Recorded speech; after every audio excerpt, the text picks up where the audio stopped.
What is shamanism? At its base, shamanism is the earliest thing that we have in human record that we would now refer to as spirituality.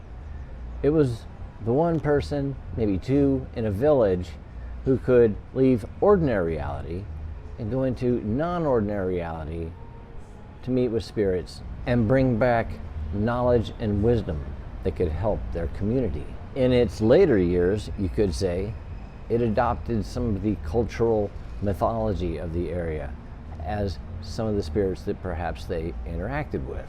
But with the arrival of villages and things like that also came law and order.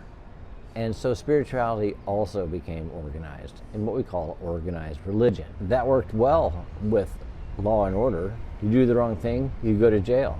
You do the wrong thing, you go to hell. A place that had been invented, you might say, in organized religion that didn't largely exist in any spirituality, and certainly not in the base core shamanism of the earliest times. But as the new religions took over the world, they one by one snuffed out, you could say, the indigenous traditions. No matter where you go, it was in every indigenous culture with more or less the same ideas in mind, though sometimes achieved in different ways. When we look back at those earliest times today, we call that core shamanism.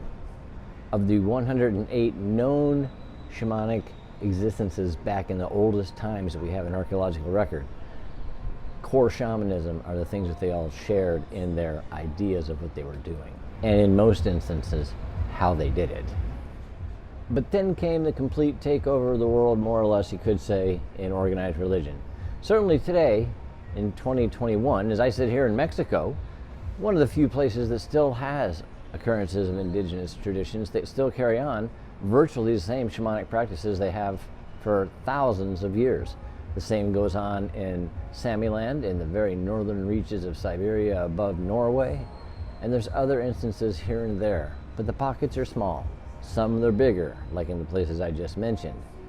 But for the largest part, the oldest traditions are gone.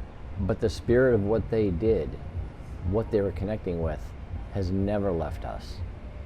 And there's been a lot of work over the last 50 years of archaeologists, anthropologists, all stripes of academia, and then a bunch of people that had no academic background whatsoever who just went and visited these tribes, these existing ones, or even ones that were very close to it. And they learned their ways, and they began to write about it.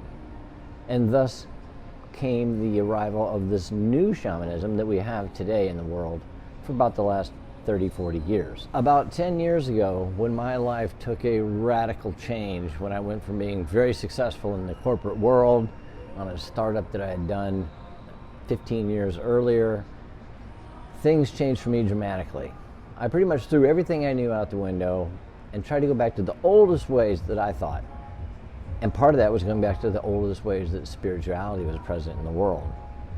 And I started to go and investigate shamanic teachers, shamanic practitioners, and I even went and met people that were what they call today shaman. And I worked with them for about 5 years. And then for the 5 years after that, I started to do a little bit of my own shamanic work with people. Not in the way of healing anyone specifically, but helping them find their own healing in the way that it's done with today's core shamanism. Okay, full disclaimer. Part of the reason I'm giving this video presentation right now is because I do offer 2 forms of shamanic counseling on my website, windandraven.com. And what I mean by shamanic counseling is simply this. It is a series of either 6 or 3 weeks that somebody can go through, depending on how deep they want to go, that will show them some of the basic tools that they need to get into a shamanic mindset so that they can go on what is called a shamanic journey. Now that does not mean that they're suddenly going to be shaman. I am not a shaman. I practice shamanism, but I have for a long time. It helped me get through cancer.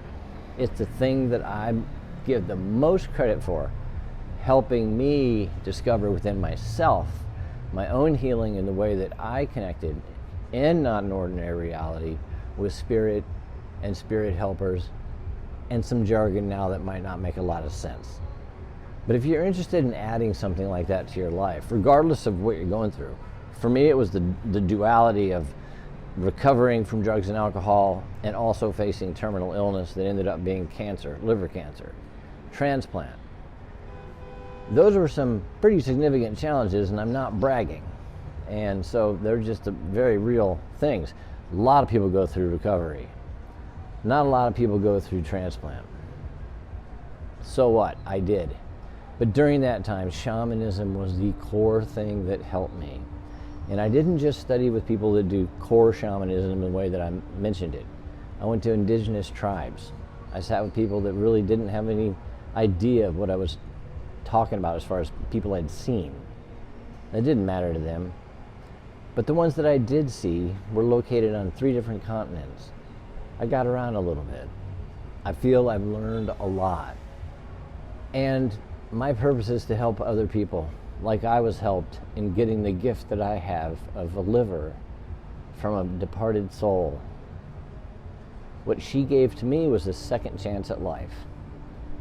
And there's so many people out there that are facing severe challenges.